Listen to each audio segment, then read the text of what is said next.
Pada malam itu, hujan deras membasahi jalanan Jakarta yang lengang. Surya menatapku tajam dari balik payung hitamnya dan bertanya tanpa basa-basi, "Arya, kau suka dia tidak?" Jantungku seperti berhenti berdetak sejenak. Udara malam terasa lebih dingin dari biasanya, dan dari mulutku keluar jawaban yang sudah kupersiapkan berulang kali di kepala, "Tidak, dia hanya teman biasa saja." Tapi saat kata-kata itu meluncur, aku tahu itu bohong terbesar yang pernah kukatakan dalam hidupku.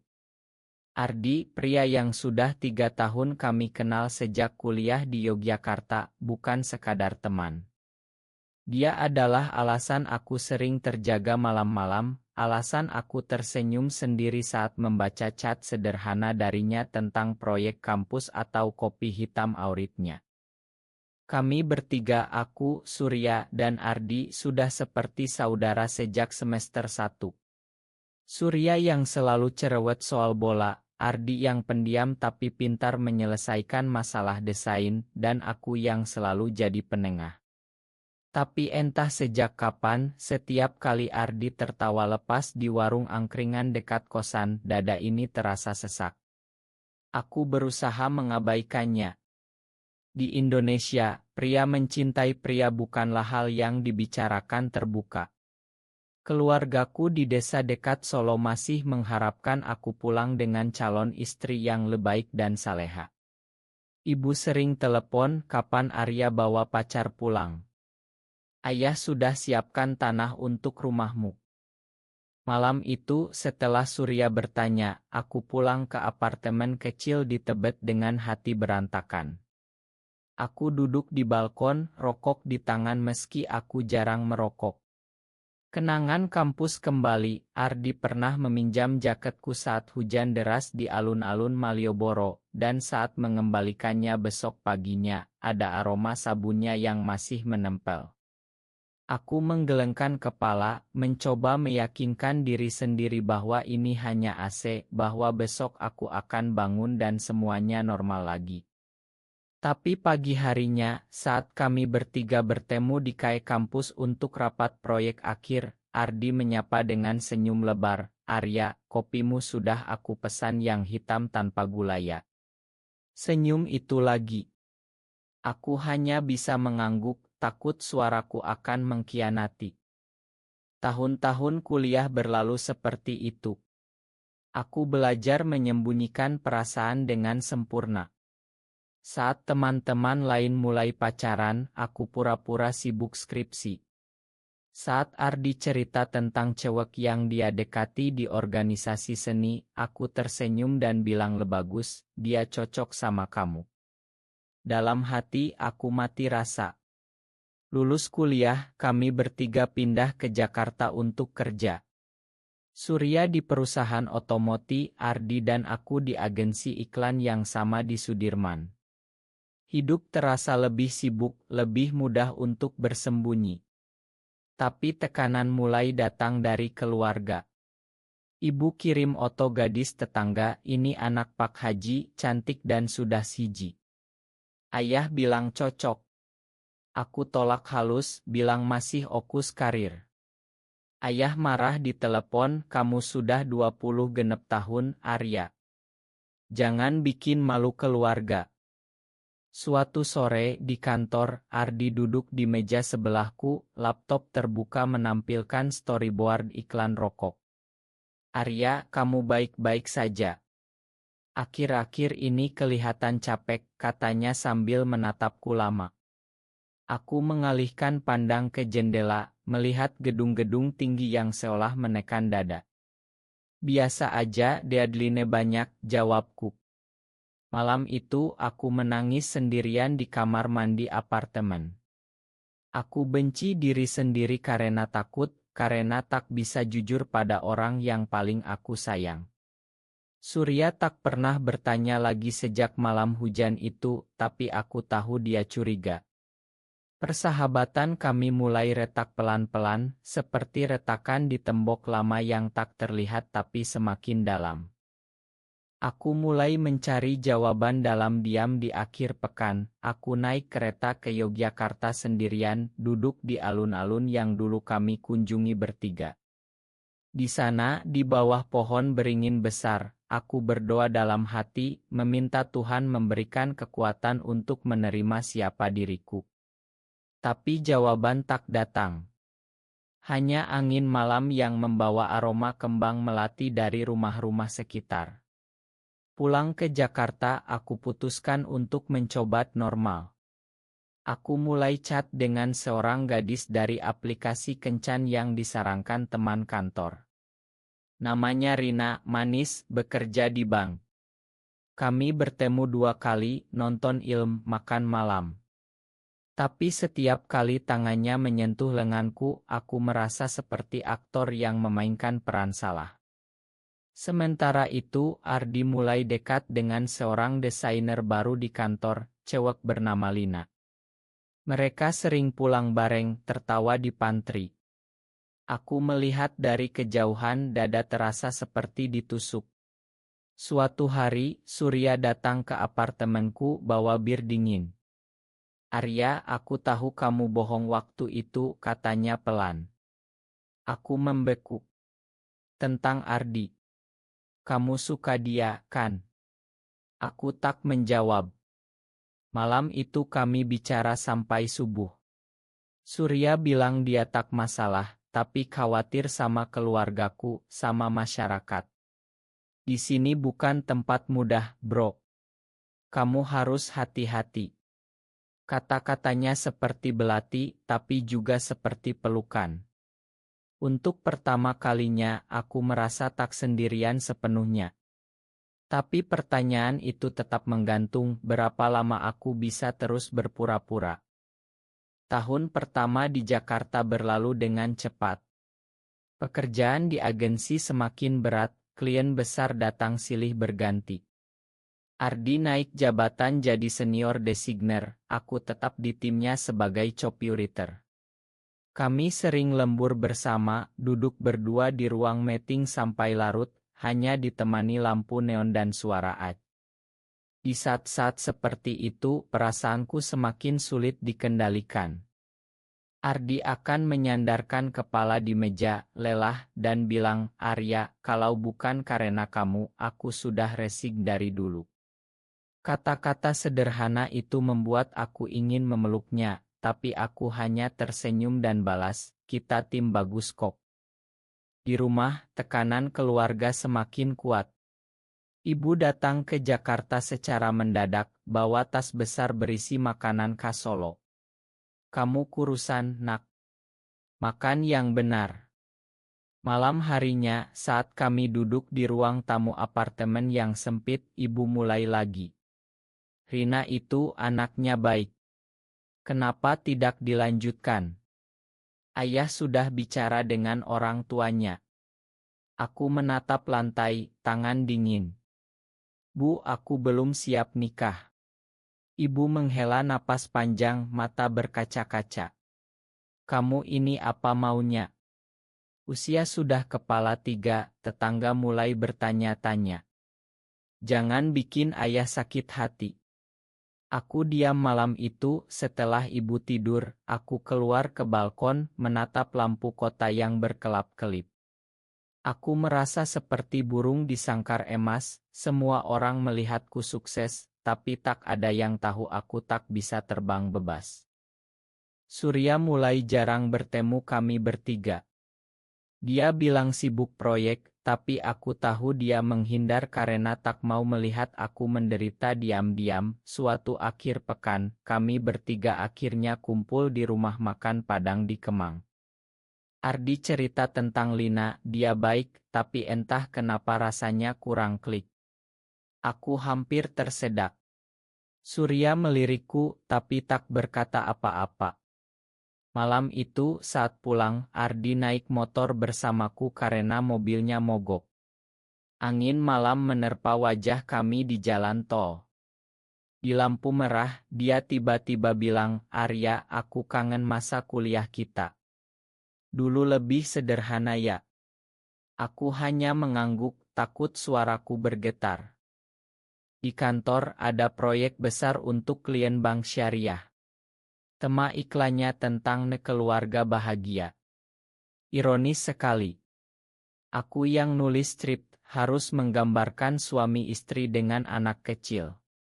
Setiap kali meeting, Ardi memberi masukan visual, tangannya tak sengaja menyentuh tanganku saat menunjuk layar. Sentuhan itu seperti listrik. Malam setelah meeting, aku tak bisa tidur. Aku buka laptop, menulis surat yang tak pernah kukirim. Ardi, aku suka kamu sejak lama. Tapi aku takut dunia ini akan membenciku. Lalu aku hapus lagi. Suatu hari, bencana kecil terjadi. Lina putus dengan Ardi secara tiba-tiba. Ardi datang ke apartemenku dengan mata merah. Dia bilang aku terlalu tertutup, Arya. Aku memang tak bisa buka hati sepenuhnya. Kami duduk di sofa, minum teh hangat. Aku ingin bilang aku di sini, tapi yang keluar hanya, kamu butuh waktu. Malam itu Ardi tidur di sofa, aku di kamar.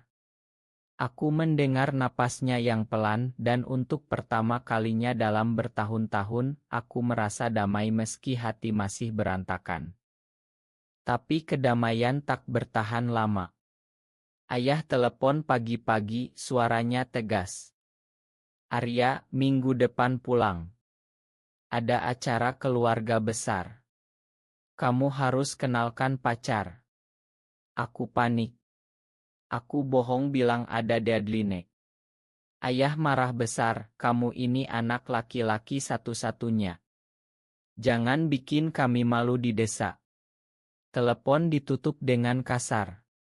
Aku duduk di lantai, menangis tanpa suara. Surya datang sore harinya, mendengar ceritaku. Kamu harus jujur suatu saat, Arya. Kalau tidak, kamu akan hancur sendiri.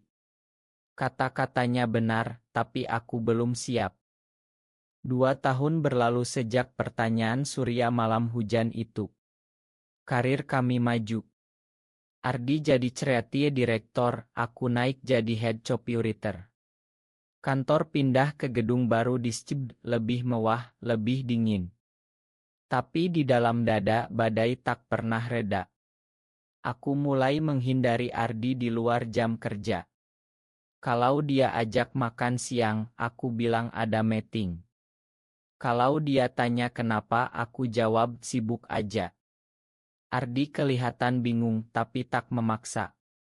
Surya pindah ke Bandung karena kerja baru, kami hanya bertemu lewat video call sesekali. Suatu hari, kantor mengadakan team building di puncak. 2 hari 2 malam di Ila Besar.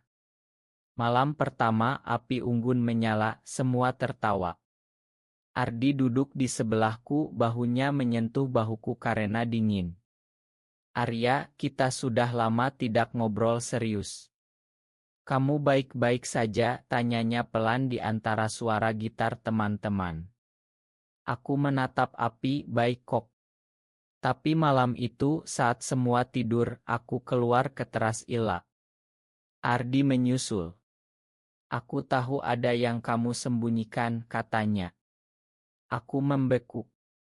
Apa maksudmu? Dia menghela napas. Dari dulu kamu selalu menjaga jarak. Aku kangen sahabatku yang dulu. Air mata hampir jatuh, tapi aku tahan. Mungkin kita sudah dewasa, Ardi. Orang berubah. Keesokan harinya, hujan deras lagi. Kami terjebak di Ila. Ardi dan aku terpaksa satu kamar karena kamar lain penuh. Malam itu kami bicara sampai pagi. Dia cerita tentang keluarganya di Semarang, ayahnya yang ketat, ibunya yang sakit-sakitan. Aku takut mengecewakan mereka, katanya. Aku hampir bilang aku juga, tapi lidahku keluh. Pagi harinya saat pulang, Ardi tidur di bahuku di dalam mobil. Aku tak berani gerak, hanya menikmati kehangatan itu sesaat. Pulang ke Jakarta, keluarga semakin mendesak. Ibu sakit, dokter bilang karena stres. Ayah telepon kalau kamu tidak pulang minggu ini dengan calon, jangan pulang lagi. Aku putuskan pulang ke Solo. Di kereta aku menangis diam-diam sampai di rumah, suasana dingin. Ayah tak menyapa, ibu hanya memeluk lemah. Malam harinya, mereka duduk di ruang tamu, oto-oto gadis di meja. Pilih satu, kata ayah. Aku berdiri, suara bergetar. Aku tidak bisa. Ayah marah, kamu ini laki-laki atau apa? Kata itu seperti tamparan. Aku keluar rumah, berjalan di sawah malam hari, angin dingin menusuk tulang. Di sana, di bawah bulan purnama, aku berteriak dalam hati, aku suka pria. Aku suka Ardi. Untuk pertama kalinya, aku mengakui itu keras-keras pada diriku sendiri. Keesokan paginya, aku pulang ke Jakarta dengan hati lebih ringan meski masih takut. Di kantor, Ardi menyambut dengan senyum khawatir. Kamu pucat. Ada apa? Aku geleng. Malam itu aku kirim chat ke Surya, aku hampir bilang semuanya ke orang tua. Surya balas cepat, hati-hati bro. Dunia belum siap. Tapi aku merasa sudah tak tahan lagi. Proyek besar baru datang, kampanye anti-diskriminasi untuk LSM. Ironis sekali. Aku yang nulis Copi, setiap orang berhak mencintai tanpa takut. Setiap kata seperti cermin untuk diriku. Ardi memberi visual yang kuat, gambar tangan pria dan wanita, tapi aku tahu dia paham maknanya lebih dalam. Suatu sore, di ruang rapat kosong, Ardi bilang, Arya, kalau suatu hari kamu punya rahasia besar, aku akan tetap di sini. Kata-kata itu membuat mataku panas. Aku hanya bisa bilang terima kasih. Tahun ketiga semuanya meledak. Lina kembali mendekati Ardi, tapi kali ini Ardi menolak tegas di depan semua orang di kantor. Aku tidak bisa pura-pura lagi, katanya pada Lina di pantry. Aku mendengar dari balik dinding, jantung berdegup. Malam harinya, Ardi datang ke apartemenku tanpa pemberitahuan. Arya, aku butuh bicara. Kami duduk di lantai, minum kopi hitam. Aku merasa kosong. Seperti ada yang hilang dalam hidupku. Aku diam mendengar. Dia lanjut, dari dulu aku selalu merasa aman sama kamu. Lebih dari siapapun. Aku hampir bilang semuanya, tapi telepon dari ibu masuk. Arya, ayah masuk rumah sakit. Stroke. Dunia seolah runtuh. Aku pulang ke Solo malam itu juga. Ayah terbaring lemah di ranjang rumah sakit. Ibu menangis di sampingnya. Dokter bilang tekanan darah tinggi kronis. Malam itu di kamar tunggu ibu pegang tanganku. Nak, jangan bikin ayah khawatir lagi. Nikah saja biar kami tenang. Aku tak kuat lagi. Air mata jatuh. Bu, aku tidak suka perempuan. Kata itu keluar begitu saja. Ibu terdiam lama lalu memelukku. Kami tetap sayang kamu. Tapi tolong jangan bilang ayah dulu. Malam itu adalah malam terpanjang. Aku merasa lega sekaligus takut. Pulang ke Jakarta, aku cerita semuanya ke Ardi. Kami duduk di taman dekat kantor, malam dingin. Aku suka pria, Ardi. Sudah lama. Dia tak kaget. Aku tahu, katanya pelan. Surya pernah bilang padaku tahun lalu. Aku marah pada Surya, tapi Ardi pegang bahuku. Jangan marah. Dia khawatir sama kamu. Malam itu kami bicara panjang. Ardi cerita perjalanannya sendiri, bagaimana dia juga bertanya-tanya selama ini. Aku takut juga, Arya. Tapi melihat kamu berani, aku ingin coba. Tapi tidak semudah itu. Berita bocor ke keluarga Ardi melalui teman lama. Ayah Ardi telepon marah-marah, kamu bikin malu keluarga besar. Ardi pindah ke kosan sementara. Di kantor, gosip mulai beredar. Beberapa rekan menjauh, yang lain pura-pura tak tahu. Surya datang dari Bandung, kami bertiga duduk di warung tenda. Ma, Arya. Aku cuma ingin lindungi kamu, kata Surya. Aku makan dia. Persahabatan kami kembali lebih kuat. Tapi puncaknya datang saat klien besar batal kontrak karena isu pribadi yang bocor. Bos memanggil kami berdua. Kalian berdua bagus, tapi perusahaan harus jaga image. Kami hampir dipecat. Malam itu, Ardi dan aku duduk di balkon apartemenku, menatap langit Jakarta yang tak pernah gelap. Kita kemana sekarang, tanyaku. Ardi pegang tanganku untuk pertama kalinya. Kemanapun asal bersama. Sentuhan itu hangat, seperti pulang ke rumah setelah lama hilang. Kami memutuskan cuti panjang. Ardi dan aku naik kereta ke Bali, tempat yang tak pernah kami kunjungi bersama. Di pantai Kuta, angin laut menyapu wajah kami. Kami menyewa ila kecil di Ubud, dikelilingi sawah hijau. Di sana, jauh dari Jakarta, kami bicara tanpa takut. Ardi cerita masa kecilnya, bagaimana dia selalu merasa berbeda tapi tak berani mengakui. Aku cerita tentang pertanyaan Surya malam hujan dulu. Kami tertawa, kami menangis, kami peluk. Malam pertama di Bali, di bawah bintang-bintang, Ardi bilang, Arya, aku suka kamu. Sudah lama sebenarnya. Kata-kata itu seperti obat untuk luka bertahun-tahun. Tapi perjalanan tak selalu indah. Telepon dari Ibu Ardi, pulanglah, nak. Ayah sakit karena kamu. Ardi ragu, tapi aku bilang kita pulang bersama. Di Semarang, kami hadapi keluarga Ardi. Ayahnya marah besar, ibunya diam menangis. Ini dosa besar, kata ayah Ardi. Kami tak balas marah, hanya bilang kami mencintai dan ingin hidup jujur. Malam itu, kami tidur di hotel, tangan saling genggam.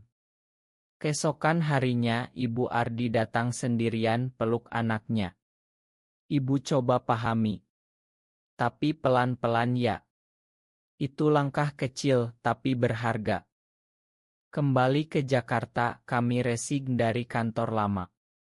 Kami buka studio desain kecil bersama di daerah Kemang, fokus pada proyek sosial dan brand yang ramah. Bisnis lambat, tapi kami bahagia. Surya sering datang bawa makanan jadi paman bagi kami.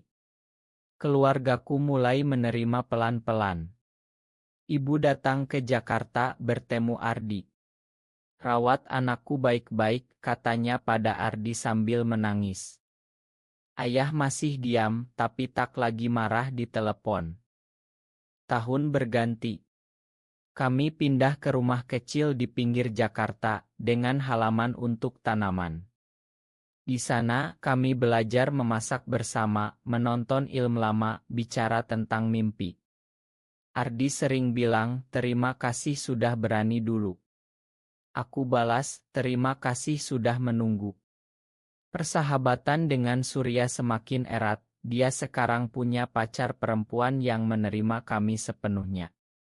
Masyarakat sekitar mulai biasa melihat kami berdua, meski kadang ada bisik-bisik. Kami tak peduli lagi.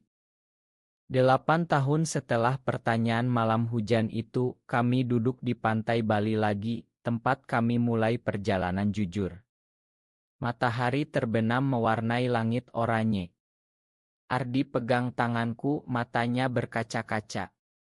Arya, dulu aku takut bertanya pada diriku sendiri. Tapi sekarang aku tahu. Aku mencintaimu.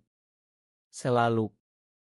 Kata-kata itu membuat jantungku berdegup tak karuan, sama seperti dulu saat Surya bertanya, tapi kali ini penuh kebahagiaan. Aku memeluknya erat, angin laut membawa tawa kami. Kami telah melewati badai, keluarga, masyarakat, diri sendiri, dan keluar lebih kuat. Studio kami berkembang, klien datang dari mana-mana yang menghargai kejujuran kami. Surya sering bercerita pada anaknya nanti tentang kedua paman yang berani. Ibu dan ayahku sekarang datang tiap lebaran, membawa makanan khas, meski ayah masih kadang diam. Keluarga Ardi sudah menerima sepenuhnya setelah ibunya sakit dan kami rawat bersama. Hidup bukan tanpa tantangan, tapi kami belajar bahwa cinta sejati bukan tentang mudah, tapi tentang memilih tetap bersama setiap hari. Di rumah kecil kami, ada Oto bertiga kami dulu di Yogyakarta, tersenyum polos. Setiap lihat Oto itu aku tersenyum. Pertanyaan satu malam dulu bukan akhir, tapi awal dari perjalanan panjang menuju diri yang utuh.